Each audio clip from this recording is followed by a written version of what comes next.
to the Mixing Music Podcast. I'm your host, Dee Kei, and with me, as always, is my lovely co-host, Liftoff Lu. Yeah. Take me to the sky, baby. Take me to the moon.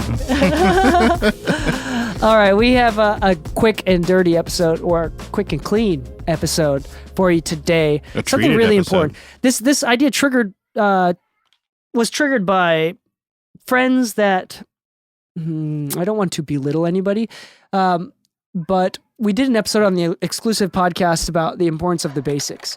And I know a lot of people that care a lot about gear or different types of converters, and they have 2 acoustic panels on their wall. And so, or none.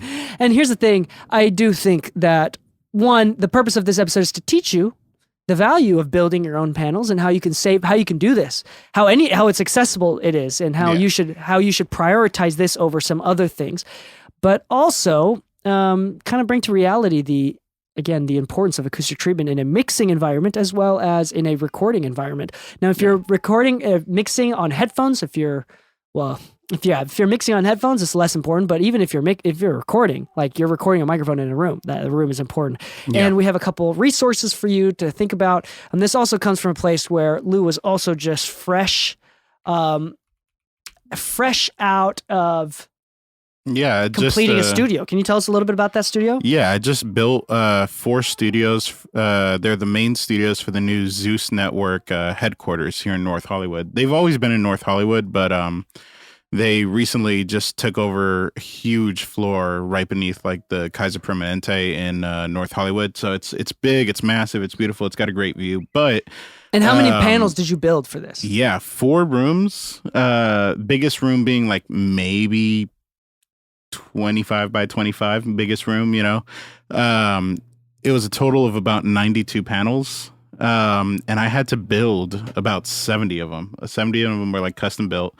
And GIK made about like 22 that I ordered from them. You know?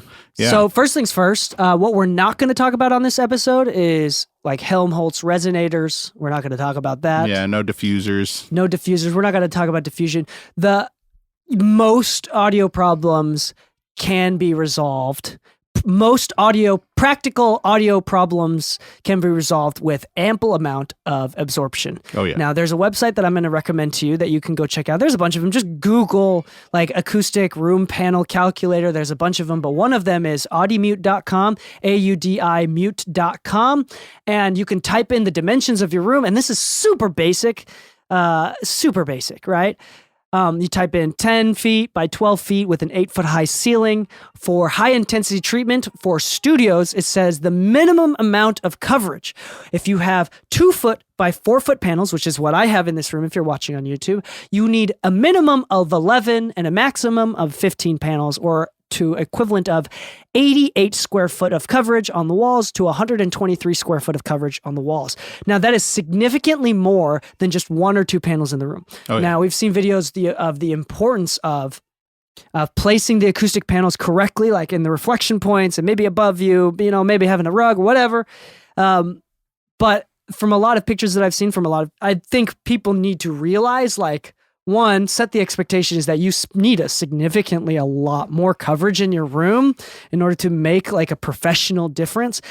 2, that you can do it at home. Yeah. This is really feasible. Like, you don't need to. GIK Acoustics is one of the best brands. So it's universally used and recognized. They've got been around. A really nice variety of products too. I actually reached out to them to see if I can actually partner with them directly. Oh, that would be fantastic. Yeah. All of my panels are GIK, and I have over 20. I have what do I have? What do we count before? I have like 14, 15 in this room. 15 in this room, and I think you have like 21 or 22 in total. Yeah, so we have a bunch more at the studios that we've placed around. GIK is awesome. They're kind of also, any pre-built panels are going to be expensive. There's margins, but the cool thing is there's a lot of resources online. Like you can YouTube how to build acoustic panels, and there's tons of awesome build guides of how to build acoustic panels. Lou, you literally made 70 in a month, right? So and I've built a few with you, and I've built a few on my own as well. honestly speaking, it just takes a little bit of wood, a little bit of insulation, either Rockwool or Owens Corning 703, which is specific. That's like the most. Why is that the specific type? Do you know why? Owens Corning 703 is a lot easier to use during the manufacturing process because it's actually a lot more rigid. So it holds its shape without sagging and things of that nature. And because a lot of people actually have that as an option in a lot of other states. Like, let's say that you're actually in a state that doesn't require a contractor's license to order Owens Corning 703, then why wouldn't you use it? A lot of people have measurements specifically for that insulation, and because it can hold its shape, it's just really easy to consistently manufacture with consistent results.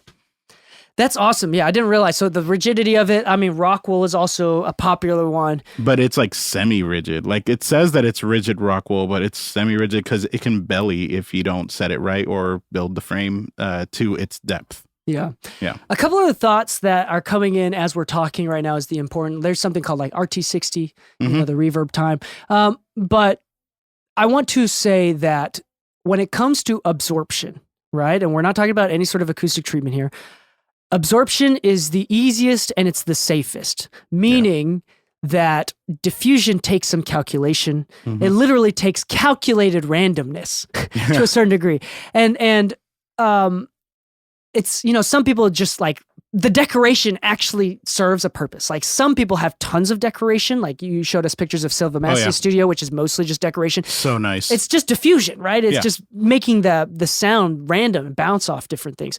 But absorption is really easy. It's straightforward and it solves a lot of issues. Deader is not better, but dead is safe as far as acoustics go. Now, real quickly, briefly, in a 5 to 10 step manual. How do you build an acoustic panel? We want to make 2 foot by 4 foot acoustic panels. All right. Well, I guess if you wanted to put it into like 5 steps of like what you should be doing in those steps, get some wood. I would recommend getting a board. A board is where it's at financially. Don't buy slabs. So a board could be like 8 foot by 6 foot or 8 foot by 4 foot slabs of wood.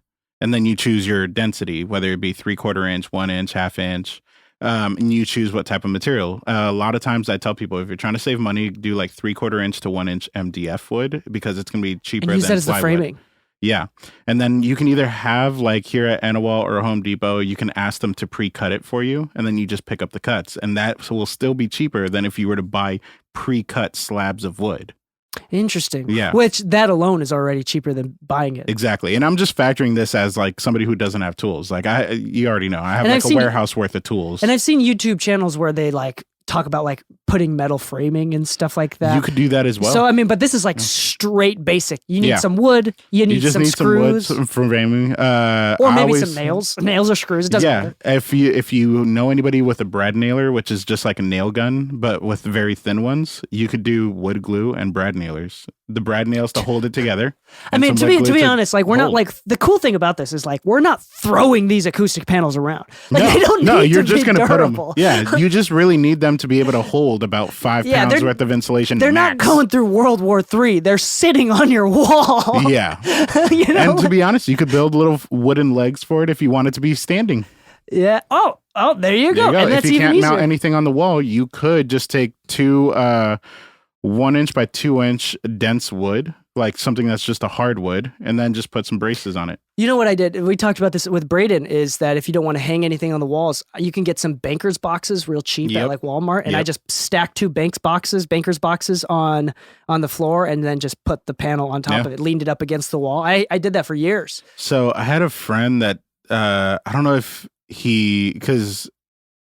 I know he listens to the podcast, but I don't know if he got this idea from the podcast by taking that, but doing shoe stands. Apparently he went to IKEA and found that they had like the shoe stand rack things, and he found them on sale. And so he bought a bunch of them because they just so happened to be more than 2 feet wide. Nice. And so he sat them on shoe racks. There you go.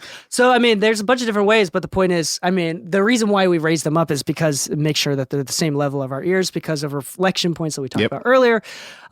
Anyway, get some wood, get it pre-cut at Home Depot or Lowe's or wherever, Anawal, whatever. Get some nails. Nail the shit together. Make a 2x4 rectangle. Now, the next step would be get some insulation. And now that could be a material of your choice. I've seen some people do foam. I've seen some people like try to go pink insulation, like the no. I'm talking about like the same foam that looks like the Arlex foam. Oh, inside. Yeah. If you like, that's. I mean, yeah, sure. if you're trying like to be super cheap, no, you can actually have so mattress foam and couch foam and all that kind of stuff. It already comes in rectangle shape. So if you actually order it in already pre-cut to whatever depth you want and to 2x4 internal. So let's say you're using 3/4 inch, you'd take 1.5 inches away in each direction. So I've heard that you're local. I've heard that there's a store around here called like Foam City. Yeah.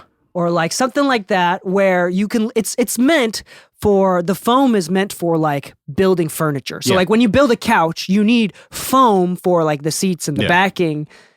And then actually one of the studios in Utah, a bigger studio, they made BOGOs by going to a furniture maker, and all they did is they got like 2 foot deep foam, like furniture foam. So like it's deep enough where it stands on its own, and then made it like 4 foot by 6 foot. So it's like 6 feet tall and 4 foot wide with like 2 feet deep. So it stands up on its own, and he has 3 of them.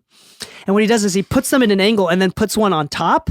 And then that's his BOGO vocal booth. And it's literally just standalone foam. I'm not going to lie. That would really work.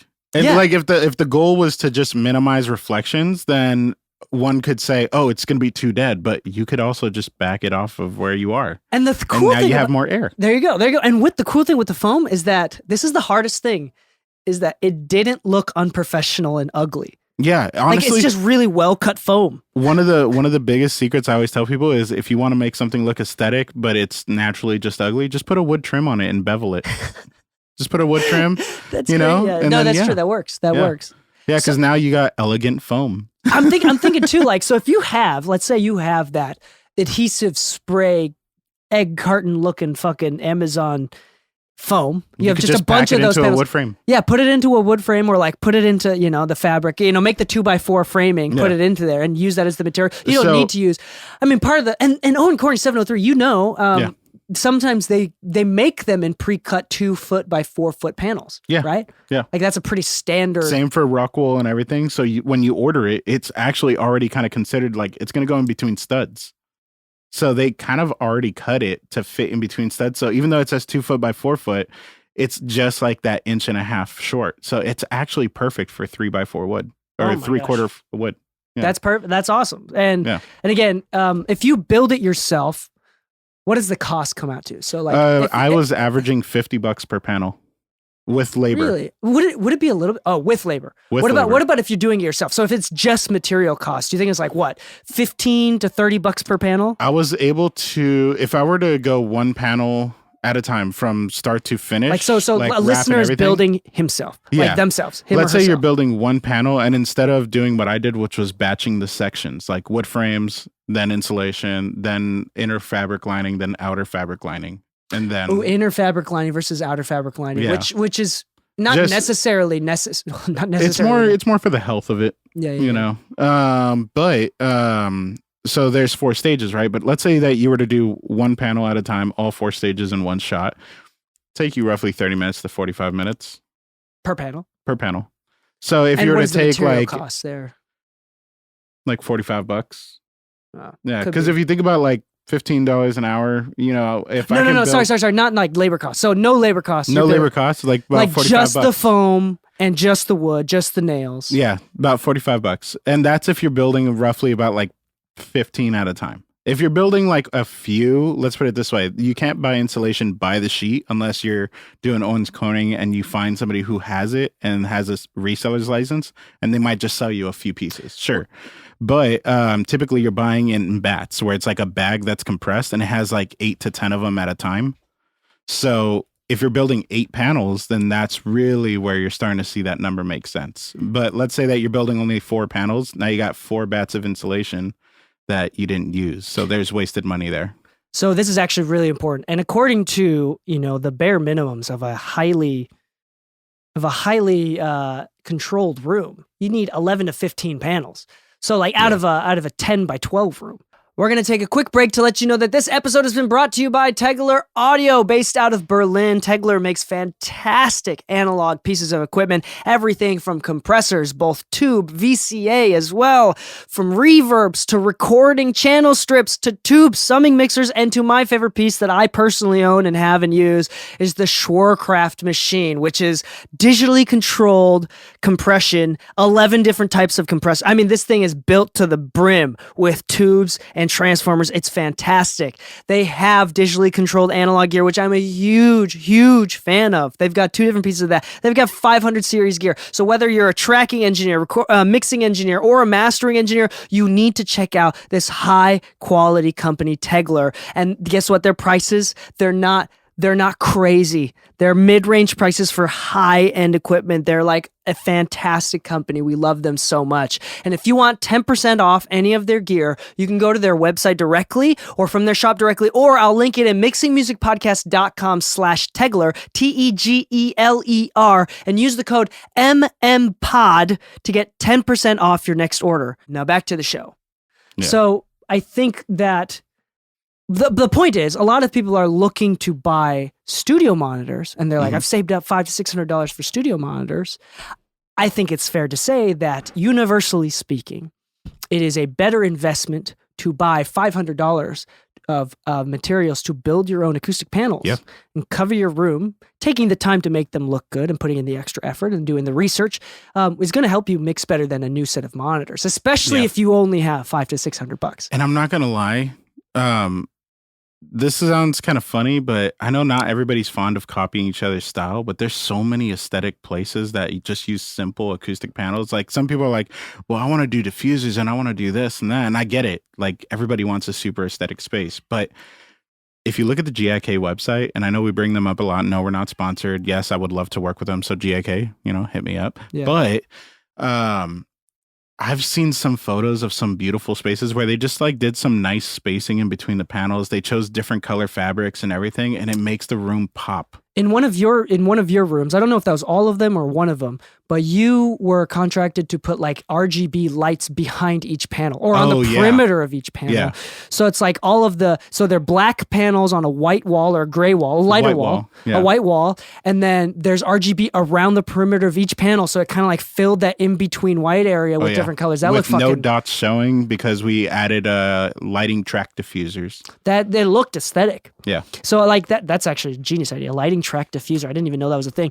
But the point is, even the thought that went into that, I do think that it's like acoustic panels not only makes you look professional, but it genuinely is one of the basics that you should focus on before. Like a $500 mic, 9 times out of 10, a $500 mic versus acoustic panel. You should, if you don't have acoustic panels, you should build and make some yourself.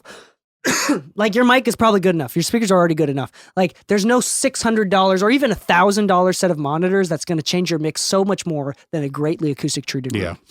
And to a certain degree, there's some calculations that you can go into it, but if you just made enough, if you just made, in this case, a 10-foot by 12-foot with an 8-foot ceiling, the number is minimum of 88 square foot to 123 square foot of coverage. If you did anywhere in between that square footage, so 11 to 15 panels of 2x4, and if you just place them randomly, it would still work. Yeah. It doesn't, if you place them in positions that make it acoustically pleasing, it would still be good for the room. It's hard to fuck up. And the funny thing is, we're factoring numbers based on LA. One thing that I always forget is that California just has really high everything prices. Gas out here is almost averaging $5. So it's while in Texas it's $2. So the cost of materials might be cheaper in another state. Yeah, that's true. It could be, depending on where you are. Yeah. And the cool thing is, all of these materials are really accessible. You can literally drive down the street. Home Depot, Lowe's, anywhere. Harbor Freight. And as far as Lou, you know, I am not hands-on woodworking, metalworking kind of guy. Yeah. I don't put up studs and build houses. I'm not a contractor. I've never worked with contractors, Yeah. I don't do hard manual labor like that. But even I can do it. Yeah. And I think that should give hope to everybody else who is more comfortable, who may be more comfortable doing that, or even people who do not find themselves being able or willing to do that, or don't have enough tools to do that. It's so minimal work and so much minimal tools that like you're doing yourself a disservice for not building panels. Yeah, to be honest, it's kind of like when people are intimidated about like soldering cables. I'm like, it's only 3 contact points, and soldering is actually not that hard. Once you actually do it once, you're like, actually, I could probably do this better the second time. Yeah. Yeah. I literally, this is fresh on my mind, but we took my kids to the pool again. We take them every once in a while, but yesterday, he's never swam. Kaname doesn't, my oldest, his name is Kaname. He's scared of the water. He doesn't like water on his face. And, gotcha. And as a proper father should, although he was very reluctant. No, I didn't throw him in, but I put him in the water for sure. Yeah. And I was right next to him. And I would help him, but he tried swimming, and then he recognized, oh my gosh, that he could. And now he's like, Daddy, did you see me swim? I'm such a good swimmer now. And it's like, it just took 30 seconds of being uncomfortable to realize, oh yeah, this is doable. Yeah. And then he's like, yeah, now I'm the fucking shit. That's what he's like, to be honest, like with this project, I learned how to do custom lighting myself. Like how to actually calculate the transformers, the controller boxes, and everything, and actually how to like tell the difference between like different qualities of lights, the like roofing lighting, or are you talking about the RGB again? Like the RGB, but going from like ceiling lights. Yeah, so like with the RGB lights, like I now know how to actually like calculate like the high end ones to the low end ones, and what kind of material and what type of light you want for certain applications. Actually, quick question: does each individual, are they all connected with like some discrete wire, or is each individual panel going through the wall, or like? So I couldn't get into the wall of this project because it was 6 layers of drywall deep. Like the contractors that built. It's a proper room within a room. No. Oh, not even that. It is a really heavy, dense walls. Like on paper, it was supposed to be, but like when I first got activated into the project, I quickly realized that there was there's corners that's going to need to be cut. Yeah. But regardless, going into the wall, is there a cable running between all the panels? Yeah. So, there is. Okay. There's it didn't look contact. Like it. Yeah, we tried to minimize it as much as possible. Yeah. So I used a very thin like cable mate that just goes up against the wall, and it's like half round.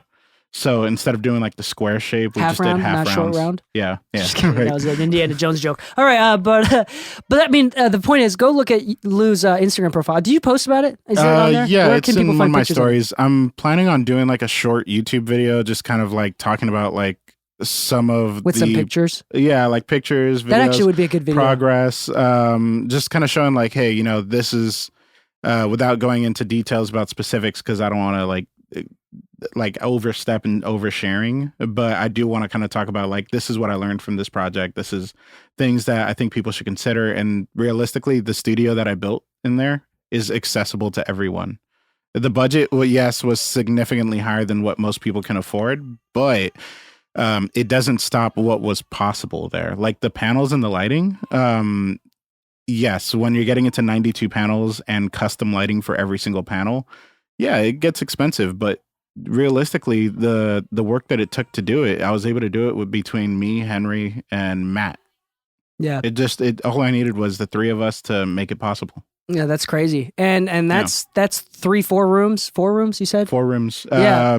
2 main studios. Hundreds of square feet. Yeah. Maybe even thousands of square feet of coverage. Hundreds of square feet. Because your rooms, at least the ones that I saw, they're like almost completely covered in absorption panels. Yeah, I think the smallest amount of panels in a room is 10 panels.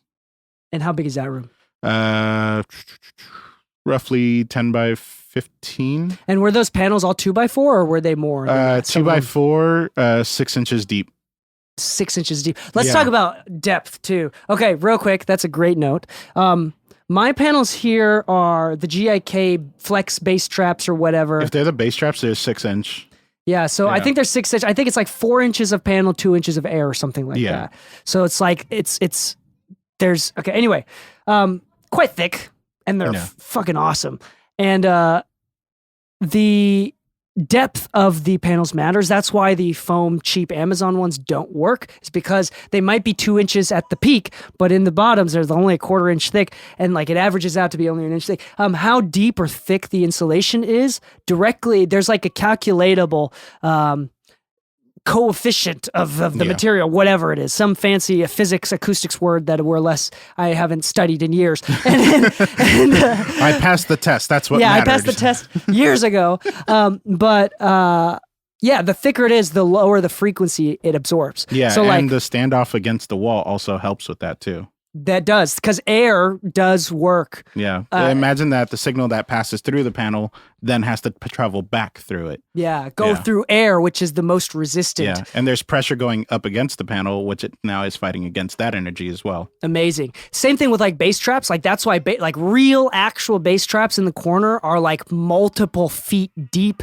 because it takes multiple feet in order to catch low frequencies. Sine waves. Funny enough, earlier when I went back to the studio, I got curious about our corners in the control room. They're about 8 inches deep in the corners. Really? Yeah. It's not because the angle standoff is 4 inches deep against the wall, and it goes about twice the distance off. And that's in Studio A? That's in Studio A. Interesting. Yeah. That's not as deep as I thought it would be. No, it's and it could be deeper. I think Bob Horn's was like feet. Yeah, his was like, I think like 3 feet, he said on the back wall. Yeah, his back wall was like 3 feet. Which is insanely impressive because it sounds so good in there, and yet it doesn't even look like there's acoustic treatment. And the cool, again, that's the power of absorption, is that if you have enough absorption, like you don't even have to fuck around with diffusion. Yeah. Like he does have some diffusers back there. Yeah. He does have 2 diffusers back there in the old room. But, and even the cavities are actually like hanging angled panels within it. Oh, dude, I was thinking about this. Imagine you're in a forest. No, a plain, no trees, open field. Somehow you get power out there. There's not even reflections there's no reflections.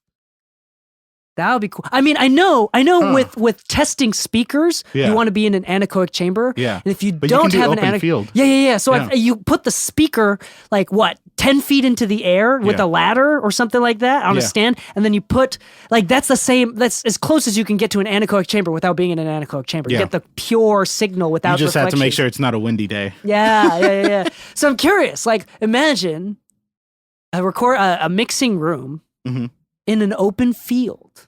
Or I've seen a really nice studio in Malibu where it's like in a garage and there's a console in the mix room. Yeah. But the whole front half of the room is a garage that opens up. And so it's just open. It's the Neve studio. I know which one you're talking about. It looks really nice too. It looks so... And there's like a pool in front of it. So I'm like, oh. Imagine mixing with sunlight, like in sunlight, in the sun. That sounds fantastic. But in the weather like we had yesterday, no thank you. Right. No, but you can close the garage. You can close the garage, turn on the AC. But if it's a good day, open that bitch up. Imagine it feels like on a sliding floor where you can like go out into the yard a little bit. So there's this popular photo that goes around, but I never remember the name of the studio. It's this SSL that wraps around almost like a horseshoe, but it's in a big open room. And all it is just all natural wood all around. Oh, that's I know what you're talking about. Yeah, but there's no absorbers in that photo, and that's something that always caught my attention because like my curiosity spiked from the aesthetic, but then it really started focusing. I'm like, there's so much space and air. Like, how do they mix in this room? And then the more I learned, I'm like, the proximity to the speakers versus how many reflection points are in the room. And by the time they actually get back to you, like they're using the room to their advantage. And they might also be like the absorption and the panels just might be hidden too. Yeah. Because if you look at like John Costelli's setup, I think it's a great example for like what's possible at home if you don't have walls to hang them on. So hold on, let me describe his room a little bit. Sure. It's an open floor plan, kind of like loft. It's a loft, and what he's done is he's dedicated not even a corner. It's just a side. Is a side of the room where he's done tons of acoustic panels on bogos, or in his case, it's a tack wall, I believe, right? Combination of a tack wall. I think it's a combination because I've definitely seen like some rectangular panels. Look up what a tack walls are. Basically, it's a bunch of tubular or cylindrical absorption panels that you like put next to each other. So it's a bunch of standing cylinders versus like they actually have like a multi-purpose to them too, which is nice because they're like hybrid panel diffuser kind of thing. Apparently the reviews are raving. They're just fucking expensive to buy them, but to build them is a different thing. But let's see. A mutual friend of ours, I did ask him his opinion because he helped with Jesse's or at least measuring out the room and everything. He's like, for the price that he built them, definitely worth it. For the retail price, maybe consider other options. Yeah, anyway, so with John Castelli's setup, it's a loft, and he's basically not even created a room. He doesn't have walls. He's just kind of made pseudo walls in the middle of this loft with a tack wall and regular panels that are just freestanding. Mm-hmm. And so he's kind of like created this room. Like it's not really a room. Yeah. It's but in the middle like of he's a fucking created loft. like what I like to call like a treated space in a room. Like it's kind of like the concept of live end, dead end, except you're creating your bubble. Like he has hanging clouds right above his desk and everything. And he's got panels in front of him. Exactly. And behind next to him, behind him. About, I think like 10 feet behind him. And then there's panels behind that couch that are also on gobos. So the cool thing is like, he's got this like nice pocket, but I'm sure it sounds very lively because there's air surrounding all of it. But it's a big room too, because it is a loft. It is a really big room. Yeah. So that might be really cool. He hosts events in that room too. Yeah. Yeah. So he's kind of created a room within a room because he's got a big space, and he just made a fake room with panels. But it's just like it's not even a room. It's just like, and his end results speak for themselves. Yeah. Yeah. So like it's not a matter of like, do you need a soundproof room? Do you need this exorbitant budget? It's more like if you got the time and maybe a friend that can help you out, then you could really knock these out really fast. They don't have to be sanded perfectly. They don't have to be quality pine, which just has no knots in the wood. It just needs to be good enough. Yeah. So let's kind of close this episode out, because I think we've talked about the importance of acoustic panels, how easily accessible it is, some things that you should that you should consider, which is calculating how much that you should put in your room. I think you should also calculate like the depth of it as well as the thickness. I think if you can, a minimum of 2 to 4 inches is great. If you can do up to 6 inches, that'd be fantastic. But again, like you've heard, if you do 4 inches and then do some standoffs, so it's 6 inches deep, but 4 inches of insulation and 2 inches of air, that's fine too. Yeah, makes a difference. Yeah, thinking about your corners and your bass traps there, making those as deep as possible. And honestly, again, if it's just like for in this case, I've literally just put square rectangular panels and the corners stacked on top of each other. So it's that 4 inches of insulation, but there's like another foot in between, another foot and a half between the actual corner and the front of my panel, right? So that like it kills a lot of low end there too. So or controls a lot of low end. Yeah. It doesn't kill it. Well, I mean, keeps it from bouncing back. Right. So, yeah, that's kind of it. It's accessible. It's easy. It's really important. It's something basic that will change your mixing, change your recording. And I question whether or not, people that are buying gear or thinking about gear, like you should be thinking about this first. And it's a lot more easily accessible than people think. Yeah, honestly speaking, it's one of those things where you gotta kind of look at your investment style. And if you were to buy a car, but before buying the car, you bought all of the leather seats and everything that really make it a nice car, cool. But the car is almost non-existent, or you're still driving the bucket that's ready to break down. It's time to really consider your vehicle. Your studio is your vehicle. That's me, dude. My car just passed 200,000 miles. God I've had it for like nine years. Yeah. And I don't even want to deal with the stress of looking at a new car. I'm gonna kill this thing. I'm gonna kill this car. I'm planning on fully driving it into a gulch. And I'll let the insurance take care of it. Insurance fraud. Welcome to... There's no evidence of that. God damn. All right. Thank you so much for listening. Hopefully this helps. Again, we want you to make better mixes. Thank you so much for participating. If you're a subscriber of the exclusive content, we appreciate you. Please go check out. I haven't done a big shout out of like FilePass and Loud and Audio and Tegler. Tegler is awesome. We need to do more shout outs with them. I mean, you hear the regular plug and play ad at the middle of each episode, but I really can't get over how good their stuff is. It's awesome. And if you're interested in having more episodes, literally more than double the amount of episodes every single week from the Mixing Music Podcast, all you have to do is go to mixingmusicpodcast.com/exclusive and sign up for exclusive episodes. Those episodes are awesome and they're all technical. And what we do is we pull clips from other influencers or other engineers and we discuss into further detail, trying to remove the nuance of each thing that is said in short form content, because there's way too much nuance with all of this stuff, right? So we try to talk through each of the points and why it might be right, why it might be wrong. It's really practical. It's really great. And it's also very entertaining because both Braden and I are stupid. And go to mixingmusicpodcast.com/exclusive. Just go to mixingmusicpodcast.com to check out all of our free offerings as well. Thank you so much. I see you, everybody who's been leaving 5-star reviews on Apple and on Amazon and on Google and on Spotify. I see you. And our numbers are growing up. And it's great. We're back in the top 50. Keep going back and forth between the top 50 music podcasts in the world. Nice. Yeah, again, that's thanks to your reviews. It's a free way of saying thank you, and it does help us out a lot. So thank you so much. On that note, happy mixing, my friends, and stay saucy.